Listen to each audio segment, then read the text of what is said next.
Welcome back, everybody. We're here with Jamie Hintz this morning from Rasmussen College Career Services.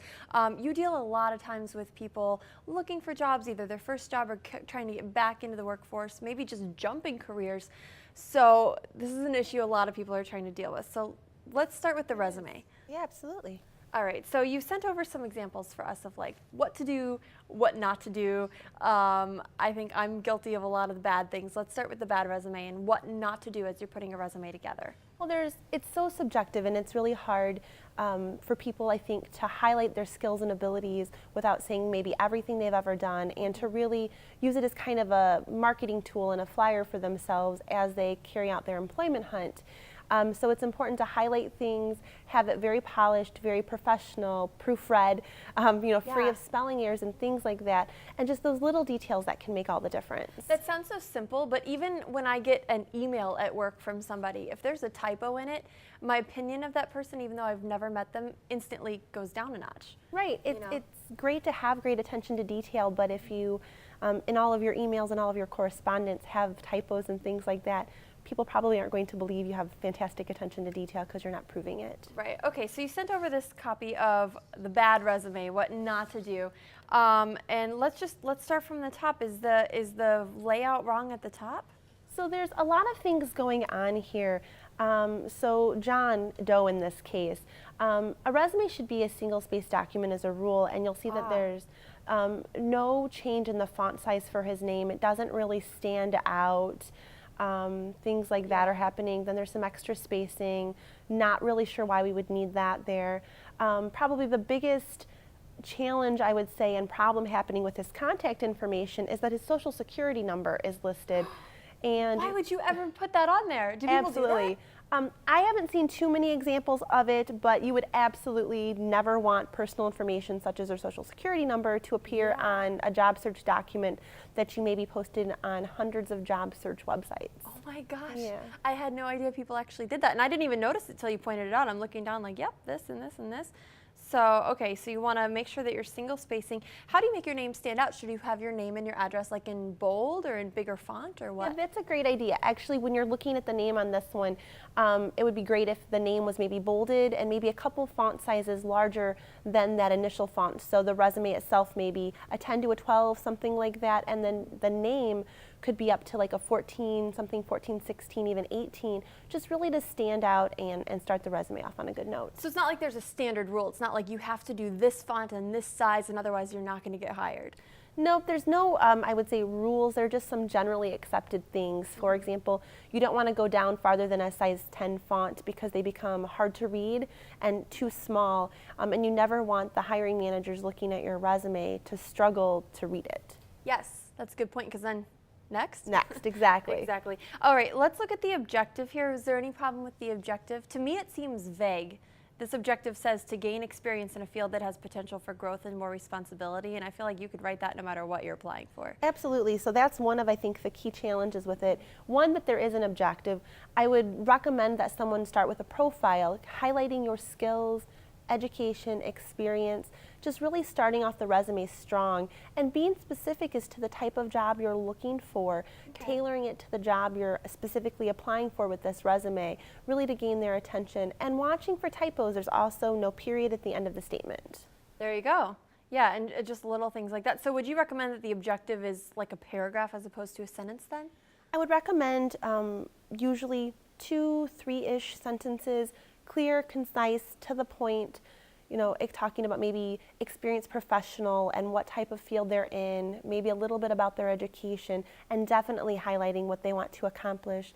Keeping a focus on a little bit about what they can do for the employer as opposed to what the employer can do for them, because again, the resume is about enticing the employer to call for an interview and how you're going to be a value to that company. Sure, I like the idea too of changing it for each company because I think a lot of people are guilty of just, slapping it on there, okay, you get a resume, Sure.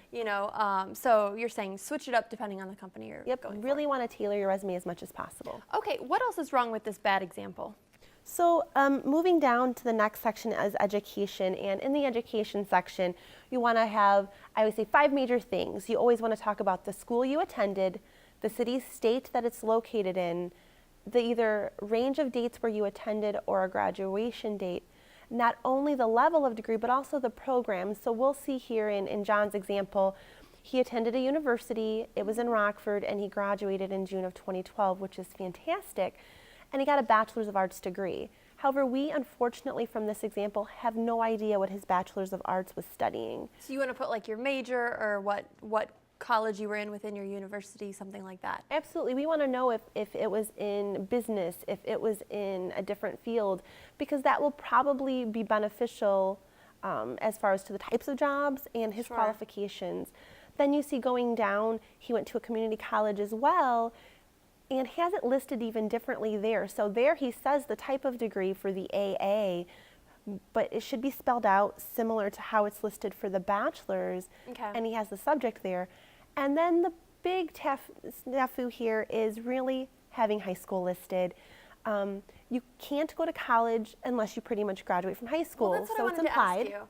I mean, it's important to have on there if high school is where you ended, but if you did go to college or even got your master's, Right. do you drop off high school? You absolutely drop off high school. The other thing listing a high school graduation date is going to do on a resume is tell exactly how old you are. That's true. Yeah, so if you look at the year and, minus 18 years, you generally about know when someone was born and how old they are. And in a job search, that's not information we share. It's not a question you should be getting asked. It should be about your qualifications and selling to that point, not how old you are. Exactly. Okay. So let's move down then. Computer skills, experience. What's wrong with the next section of this resume? Well, I would love to see in this resume more skills listed. So Okay. he does a great job of talking about his computer capabilities, but I'm confident that he probably has more skills than that based on the work history listed. So we'd really want to list other things that are skills for this person. For example. Tailoring it to the job. So if he was applying for a customer service job potentially and ability to develop rapport with customers and answer calls or even alphanumeric data entry or typing speed, Okay. any of those things that were potentially something the employer was looking for and you definitely want to highlight. Yeah, okay. And then let's go ahead and move. We've got hobbies down at the bottom. Is that one that you want to just get rid of? There's no reason hobbies should be listed, as Okay. well as references available upon request. There's not a time I can think of in a job search where if someone was trying to get hired and a hiring manager asked for references that you wouldn't give them. So it's implied, of It's course. kind of implied. Of course you can ask for references. And it's just, resume space is so valuable. Ideally, it's going to be a one-page document. Some people who have a lot of experience will get into two-page resumes. Longer than that's probably a bad idea. But in thinking about that, you have one page to basically list everything about yourself that you want an employer to know to entice them to call and to schedule that interview with you. So you really want to use the space well, and saying that you can request my references is really not a great use of that space and content. Let me ask you this, because I hear a lot like, oh, keep that resume to one page, you want it to be sharp. And then, once you've been working for a while and you've had a lot of different jobs, it's really tough. You find yourself actually being like, well, was this job important enough? It's taking up space. Let me get rid of it. Like, how do you balance that? At what point is 2 pages or even 3 pages okay? It's a challenge, I think, for a lot of experienced professionals to keep their resumes short. Think about, are you saying things more than once, or could they be said more effectively? So if you've been in a certain field and had similar experiences, could you move that as a quantified maybe number of years of experience to a skills section and say it once, as opposed to Okay. saying it 2 or 3 or 4 times because you've done it at every job? Really highlight accomplishments and things like that, but you don't need to say if you did the same thing 4 times over and over and over. Okay, so have a separate skills section and just put it there, and that'll save a little bit of space. That can work. The other thing is, 10 to 15 years of work history is usually enough, not for everybody. Sometimes you need to go back a little farther. So sometimes, maybe the job, if you've been working for 20 years that you had 20 years ago, maybe it's not adding a lot of value, especially if you've done a similar job somewhere else, and it's also going to age you a little bit. So Yeah. maybe that doesn't need to be listed anymore. Those are all things to just consider. For example, when I was in high school, I was a waitress, and first graduating or even first looking for things in college, that was on my resume. And it got to the point where it was too crowded, somebody had to go, and I took that job off because I felt like that has nothing to do with what I'm doing now. So you have to kind of weigh it as you go along, right? Sure, you have to use what you have, you know, your resume should always be honest. Okay. But if you've got experience from the past, like waiting tables in high school or, you know, bartending in college or whatever it happens to be, where it's not really adding value to your job search anymore, as opposed to those more recent jobs that have really similar skill sets to what you want to do, probably better to lose the old job and really focus on the newer ones and the newer experiences. Okay, we do need to take a quick break, but we have an example of a good resume. There's something good here, and we want to show you what's right with these resumes, plus what to do once you get a job interview. Absolutely. There's no need to panic. We have like step by step what you need to do before, during, and after that job interview. We'll be right back.